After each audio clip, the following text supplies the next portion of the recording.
and Trader. But you may not recognize me necessarily so much. In the previous few years, I've been here at the Cincinnati Classic, mostly behind a camera. So you may remember me if you notice me in big camera in front of me like that as well. But if you also go to the Compete website, I am the main managing editor for all the content that we put on the website. So all the articles, all the stories, all the things that are there, like 90% of that is mine as well. Okay. I was gonna ask if you have a clicker. So with that said, I wanted to come at you with a kind of a different perspective on things that is very well related to the work that you do, but it digs a little deeper. And in my presentation, we're gonna talk about inclusion, diversity, and equity, but from a different perspective than maybe you're used to the usual DEI type presentations. The reason why this is important is because while ultimately the work that you do, especially with the conversations that we just had, a lot of that's centered around business. But for me as an athlete, for the perspective of the people attending these events, it's a lot more, right? And unfortunately, going into 2025, DEI seems to be becoming kind of a bad word, and we're having to take a different perspective on things. I don't know if you all are aware, but just in the last couple days, the legislature just passed a ban on trans athletes participating in sports altogether. And unfortunately, that is the reality that we are facing right now. So, as that is said, what we're going to be talking about here today is, even though it's focused on LGBT sport, it's reflective of all diversity in sport. So, adaptive sports, LGBT sports, women in sports, people of color, all these different perspectives, because it's not just about the individual groups, but also the intersectionality of it. So, wrong way. All right. I also wanted to give credit to my colleague, Robert Owens, that helped me with this presentation. He was gonna be here today, but unfortunately, he got sick himself, so I was unable to attend. Do you all know who this is? Yes.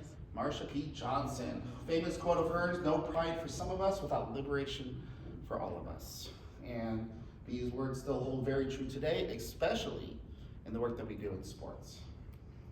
So let me ask you this question. In 2025, what does liberation mean? Anybody want to shout out some words? What does liberation mean? Sport for all. Sports for all, exactly. What else? Fighting the good fight, right? What else?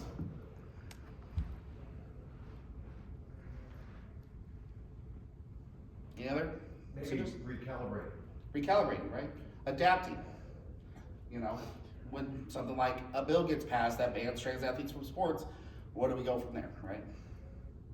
Amplification. I'm sorry, what was it? Amplification. Amplification, exactly, right? It's not just about having an opinion on it, it's how do you get the word out there? How do you build the awareness? How do you advocate, amplify your message, right? So, what is liberation psychology?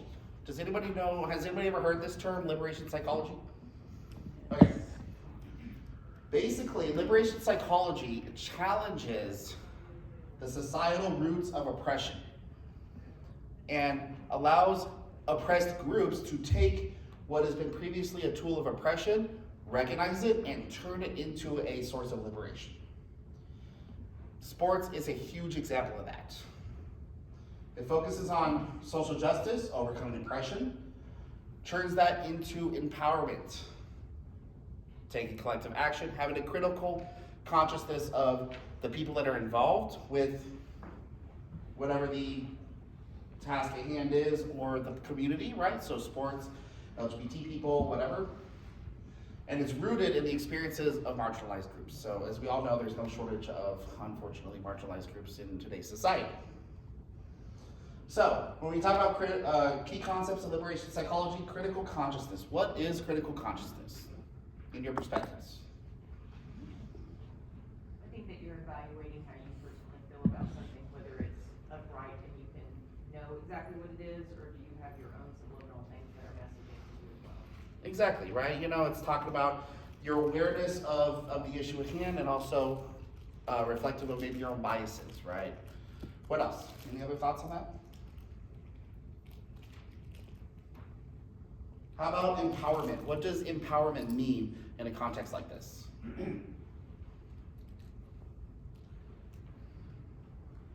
Could be something like organizing the Capital Cup. Saying, you know what? Right now, sports is off limits for trans people. So what are we gonna do? We're gonna organize a tournament specifically for trans people, which is exactly what my friend Unio over here is doing tomorrow. The Sin City Classic is a sign of empowerment, right? It's an LGBT sports event here designed to help get people more active and involved in sports. You're also empowering the individual athletes. You're using sport as a stepping stone to build confidence, to build change, to advocate for social justice, to overcome oppression, all these things like that. And then finally, you have the collective action. The collective action is the actual action of doing it, right? So exactly the work you're doing. You're inviting LGBT sports organizations to come and host events in your cities. You're developing different events that you can host either in the same city year after year or in different cities altogether, right? Gay Games is a great example of that. Exactly where it started, actually. So what is the significance of liberation psychology for LGBTQ athletes? Specifically, it addresses some of the unique challenges of LGBTQ people in sports, right?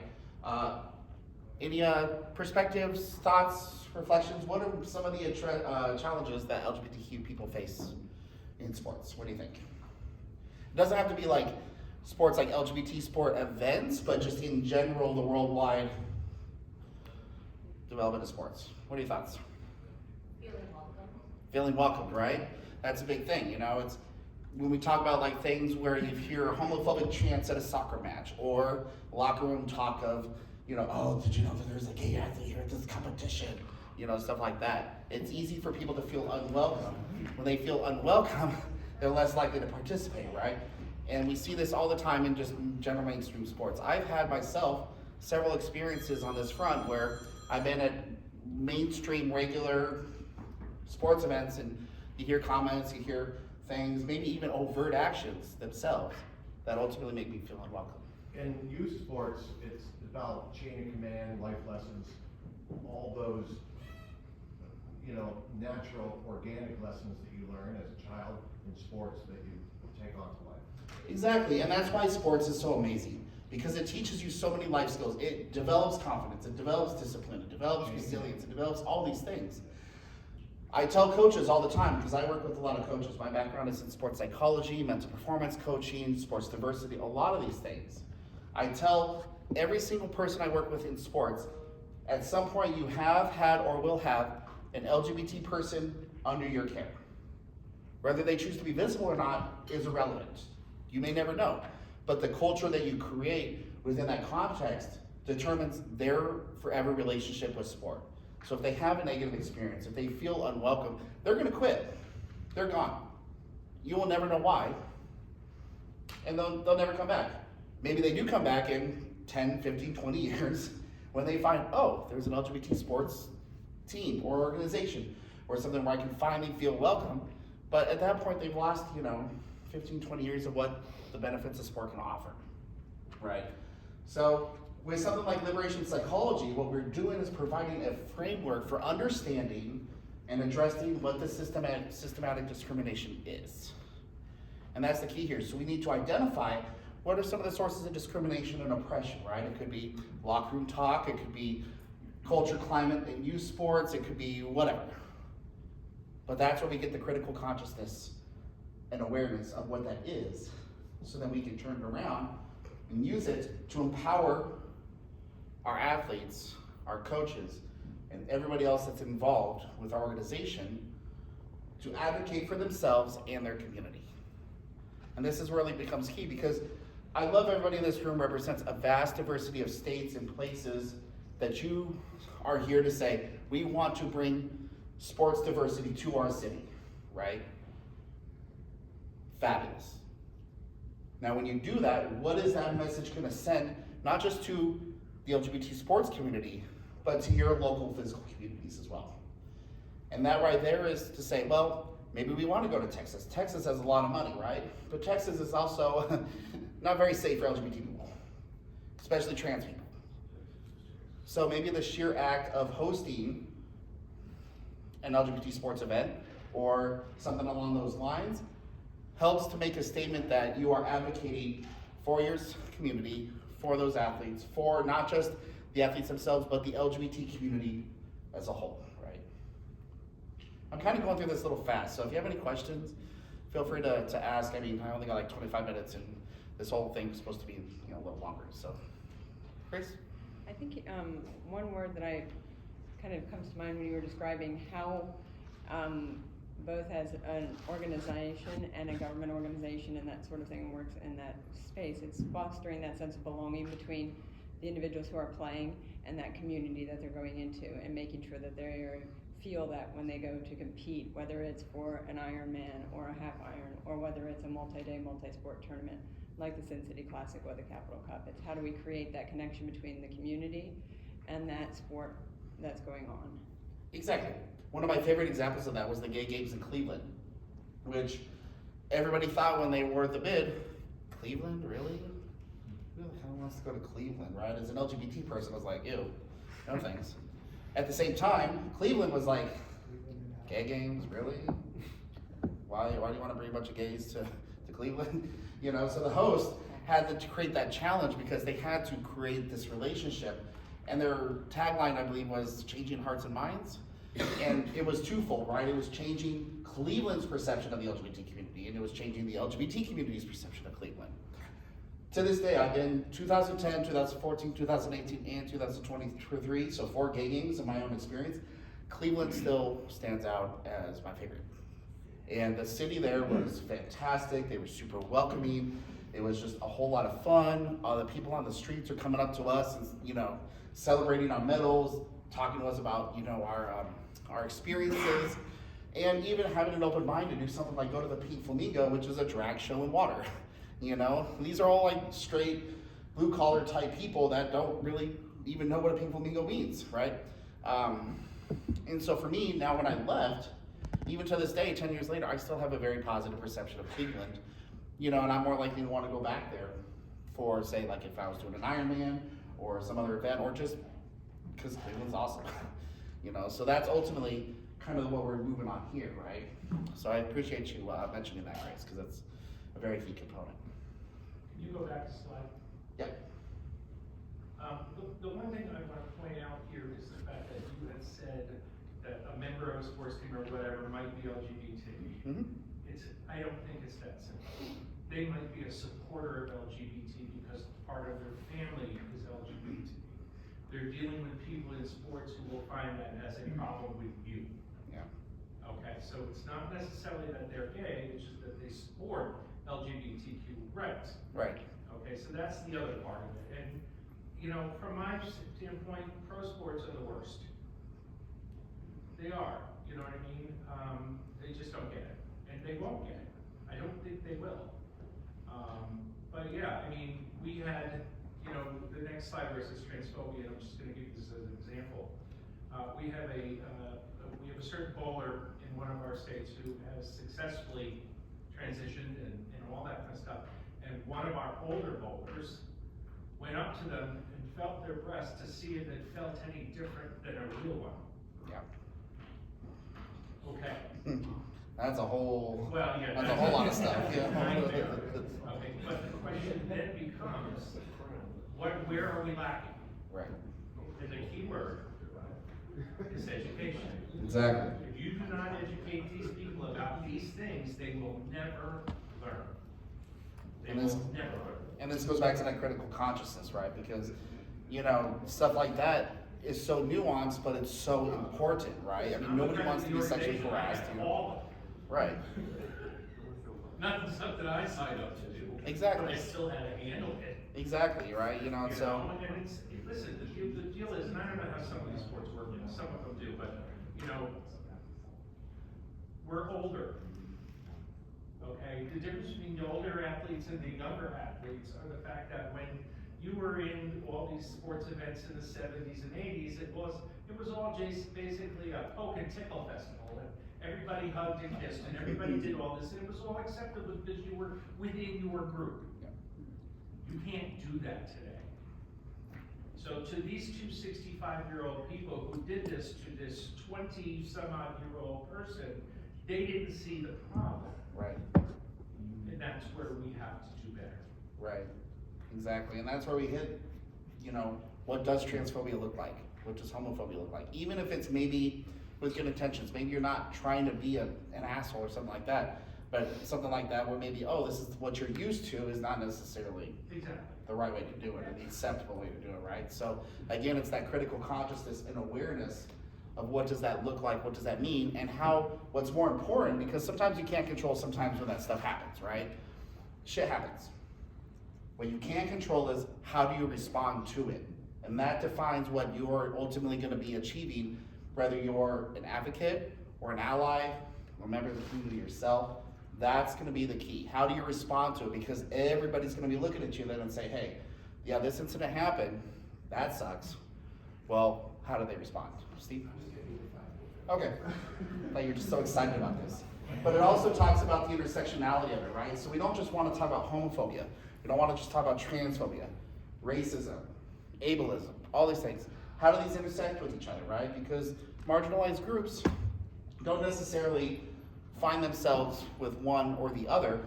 There's oftentimes a complex combination of all of them, right? So you talk about the prevalence of discriminatory attitudes and behaviors. Talk about the lavender ceiling, areas of advancement, microaggressions, subtle forms of discrimination, right? So maybe little comments, things like that. Fear of outing, potential consequences, because nobody wants to be outed against their will. The lack of inclusive policies and support systems, right? So even if it's something as simple as, say for trans people, gender neutral locker rooms, or spaces where people can feel just comfortable existing, without having to fear, people making microaggressions or rude remarks, or so they're saying, oh, look, I think that person, I'm gonna go and tell all my friends, and I end up outing them, right? Because that's no fun. So when we talk about, again, the intersectionality, it's the intersection and the interplay of these multiple forms of oppression, right? So how does something like racism affect people who are trans? How does something like socioeconomic class affect women? Or, anything, right? So there's no shortage. It's a big complex web. There's no shortage of ways all these things can interact with each other. And of course, we have to consider the unique experiences of people of color, especially LGBTQ people of color. There's no shortage of the predominance of trans people who are killed in the US every year are predominantly Black and Hispanic, right? So being able to have awareness of that and what do we need to consider, like you said, the unique experiences of, somebody gets their boob grabbed in the middle of a bowling alley, right? Like that's not okay.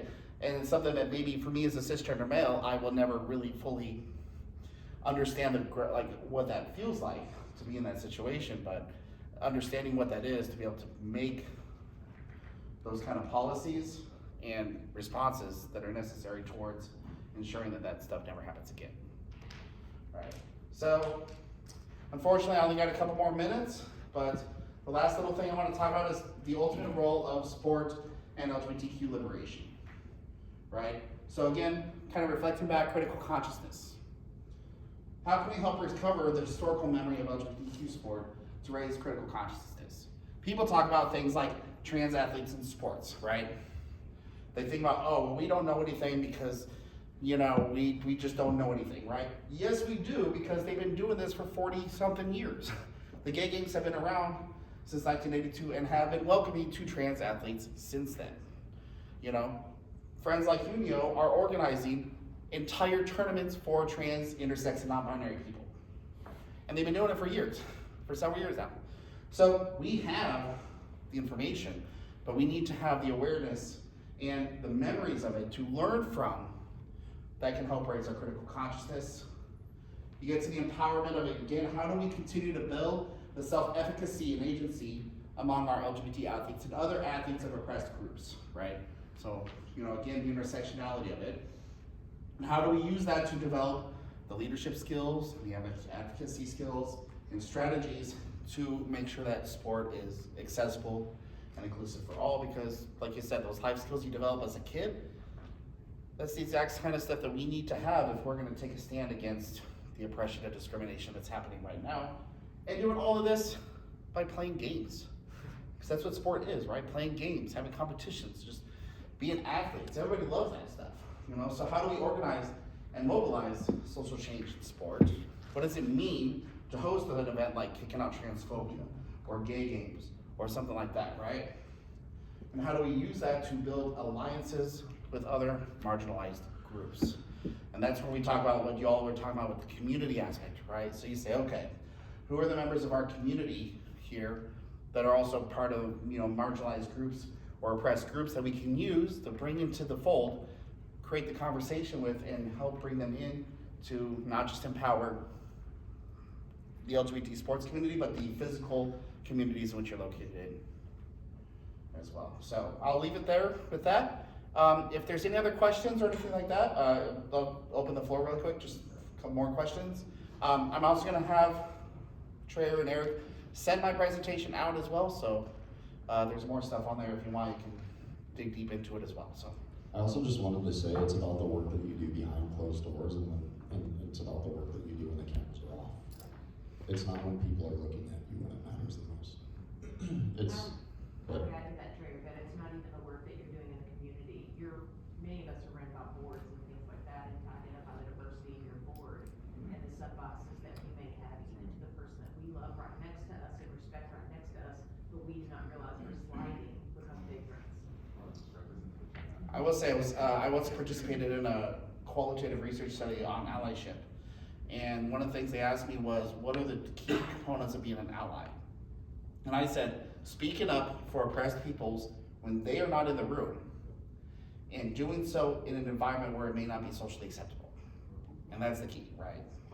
Dirk, stay right there. I want to tell you a little bit about Dirk, because he's such an amazing person. So Dirk when I met Dirk, he was the president of the Colorado, what was it? Team Colorado. What was it? Team Colorado? Yeah, Team Colorado. And he was a young kid who really stepped up 9 years ago. Since then, he's actually managed to get a doctorate in sports psychology.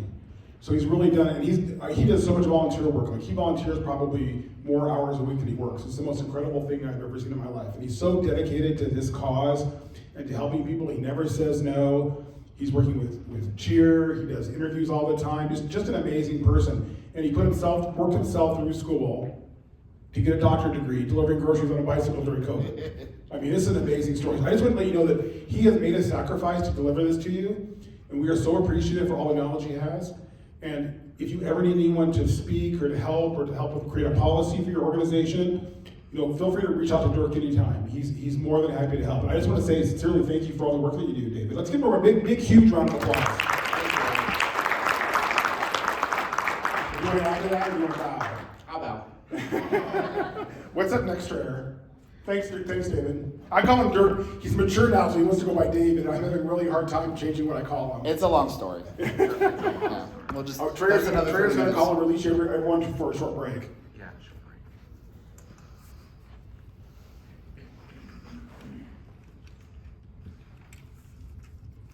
break. Okay, yeah, 10-minute break, we'll grab some water, some coffee, I think we still have.